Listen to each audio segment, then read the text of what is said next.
Music and companies and sort of public-private partnerships and sort of vision. Are there any examples that any of the panel members can bring that show strong connections that we might model after for these type of public-private partnerships? Things that you might have seen that might be a good model for some people to think about.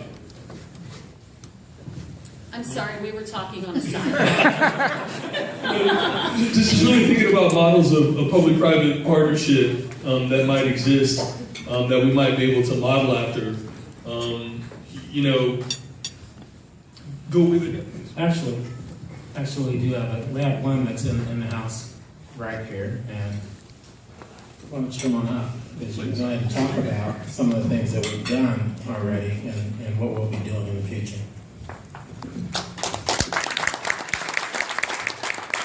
This is Special Treat. Hi, everybody. My name is Michelle Edgar. I run an organization called Music Unites, and we empower kids through youth and fun after-school programs. So we've been working in Compton for over 2 years now. We started with an orchestra at Centennial High School that we ran, and we're very excited because we took those kids to Google, we brought them to Paramount. We teach kids about the music business. We're all about mentorship. And it's been an incredible journey. I mean, these are kids who, went to see the beach for the first time when we brought them to Google, and it was just so moving because they really are inspired by, people who give them an opportunity and open up their eyes and, allow them to dream big. And not only do we, bring the kids to these amazing workplaces, even ICM Talent, we brought them there, but we also do things in the community. It's important to bring the industry to Compton and really empower the community. So actually this coming Tuesday, we're working with Martin Shore and the Compton Unified School District, and we're bringing several key artists to show the film that Martin did, Take Me Down the River. And we've opened it up to all of the Compton schools to come together, invite their families and friends, and hold this wonderful event at Compton High School. So, very honored to be here because these are all the people, I know them all sort of independently, and this is a very, big honor, and I'm really hoping to do some great work in Compton and really scale our program because we want to create sustainable, after-school programs and really create curriculum and bring industry leaders to really touch these kids. So, one heart, I'm like Angela, I end up, reachable 24/7 doing this in addition to being an executive in the music business myself. So it's a real privilege to be here. Thank you. So if you had a group right? What kind of partners could you use? Well, all different partners. I mean, we look for foundations to support us. We work with ASCAP, to BMI, the industry getting behind us, to Pepsi, who gave us the grant, which is what we were able to fund some of the orchestra programs and the work we've done in Compton. So, there could be media partners, amazing people at Revolt who I've been speaking to try and get the word out because it's really telling the story. And the more we can get the messaging out there about the work we're doing, the more kids can apply to Music Unites, the more schools can hear about the work. So, it could be corporate sponsorships, it could be individual donors. We really look across the board, William Morris is a great foundation, so it really from foundational support to, corporate sponsorships. I mean, a lot of these organizations, even Spotify we work with, and they give us space and resources, which really makes a difference, so. Thank you very much. MusicUnites.org. MusicUnites.org, you can find out more there, and we hope to get more partners. Now, just to piggyback on that, so WME, William Morris Endeavor Entertainment Foundation, they've been a huge partner in Compton, and sometimes we think of them as just agents, right? Well, they're much bigger than that. So they've made a long-term commitment to Compton. They're not here for the short term. They're here for the long haul. And so they approached us and they said, you know what? We want to have much more than a bigger footprint than just Foster Elementary School or Whaley or Dominguez High School. We have so much talent and so many different entities within our division that we believe we can serve all of your schools in some capacity. So we're working with them right now in terms of how we can make that become a possibility. So they have writers, they have directors, you name it, copyright, everything. And they want to bring that to Compton. And they want to bring that to Compton because they couldn't navigate LA Unified School District bureaucracy. And so I say this because sometimes we might think of, well, the school district wants money. Not necessarily money. We want talent. We want people that can impact other people's lives. But let's assume that you are in the film industry or the recording industry and you're getting ready to retool. Don't you think that would be a wonderful donation to make to a school district in terms of giving students the opportunity to work with that recording studio that is no longer of any use to you because you're retooling, or the video equipment that you think no longer is of any use to you because you're retooling? Those are the types of things that you can do. When we talk about an arts and media academy, think about it. Not everything is necessarily going to be money, but it might be an in-kind contribution that you're able to give through personnel or through equipment.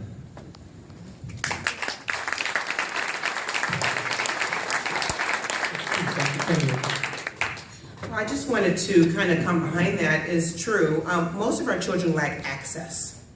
And so access is not money always. It is programs. It is opportunities, as Angela was talking about, as Kashif was talking about. We have, my school, for example, has a very high percentage of students who are foster children. But when they have the opportunity to learn in a different and innovative way, then learning becomes not even learning. It becomes disguised learning. So what we're having to do is, as Kashif and I were having this little sidebar, but it's so true, and Angela too, I think she was involved, is that we have to approach education differently. The type of children that are coming to school, and I'm not talking about just your middle school and secondary, but elementary children, they're very wise. They're the generation that is of technology, very, very fast, information age. And why not bring that through music, through theater, through drama, through even the arts itself? Then learning becomes something that they want to come to. When we were in school, we had to be there. Well, they still have to be there, but we want them to want to be there. And so it takes a different mindset for those of us who are on the education side to make it palatable and make it exciting and really make them want to come to be there. And we have the tools to do it. And if you have ideas, and I feel you out there, you have ideas. Like I feel all the excitement. Like when this is over, please reach out to me. And it's because also we have a superintendent who has a vision for that. It starts at the top and it rolls to the bottom. And the children feel when it is for them. In fact, they're the most silent stakeholders in the system. I heard someone say, do the learners have a voice? Well, this gives them that voice.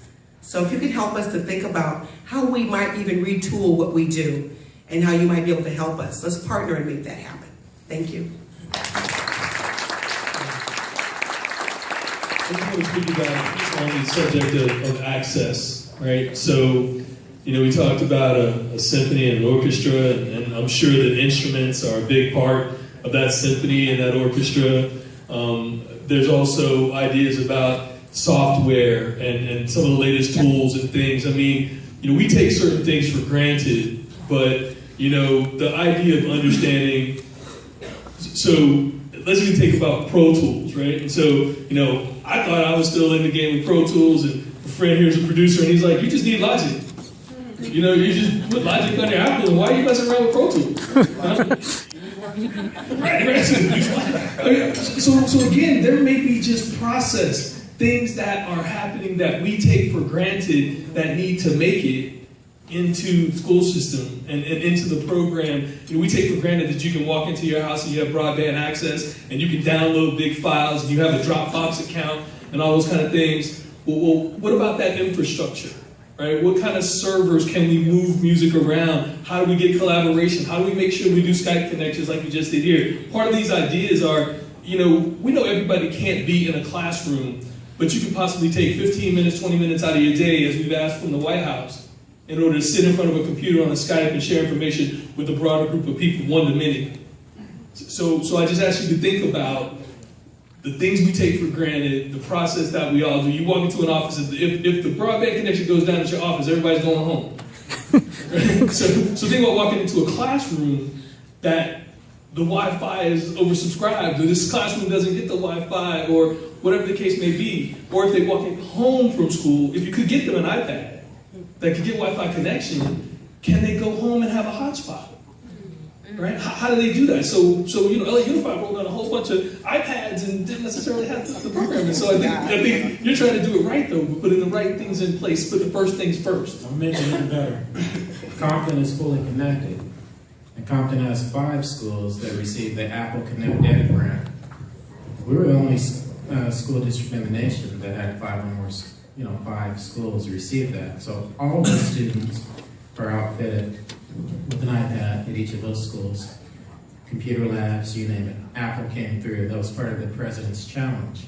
Now, 5 schools just burgeoning for additional technology to come in. So think big. What could you do? What could you bring to the table with a school that's already outfitted? We have 5 of them. Which one do you want to partner with? Good comment. I just wanted to ask you what terms that we're talking about. One of the main reasons that how this whole thing came about. I mean, the important aspects of this high school music company is that it's not just about your next Dr. Dre's, of this industry. Of course, but that's a good example because there is no other artist in the world that has more net value than Dr. Dre. He comes from Compton. It's true. The man is on the board of Apple now. You know what I'm saying? So that's a good damn example. You can't get no bigger than Dr. He's worth $1 billion. But the point I want to make is that there's so many aspects of the music industry that's important. The behind the scenes. I'm one of the executives. I play a little drums, but I knew way back when that I ain't no singer. The artistic part, I ain't so good at. But I'm pretty good on the business side, and that's the side I want to concentrate on. So this is, there's so many components to the music industry. There's A&R, there's technology, there's social media, there's blogging, there's production, there's engineering. There's marketing, there's promotion. And so not everybody can be an artist. And there's HR, there's distribution. HR, distribution. Right. And so, there's so many, and let me tell you, there's so many executives in this business that made a lot more money than artists. So there's a whole bunch of behind the scenes stuff that artists don't get a chance to understand and don't get access to when they're in school. All they know is that I want to be the next NWA. I want to be the next Dr. Dre, the next, Schoolboy Q, the next Kendrick Lamar. But why not be, what I'm saying? The next Jenny Iovine, or one of those guys. So, and this program, it teaches them that there's other aspects of the music business that you could have success at, and from technology and all of those things. And not everybody is going to be a successful artist. I'm going to just quickly piggyback that, and that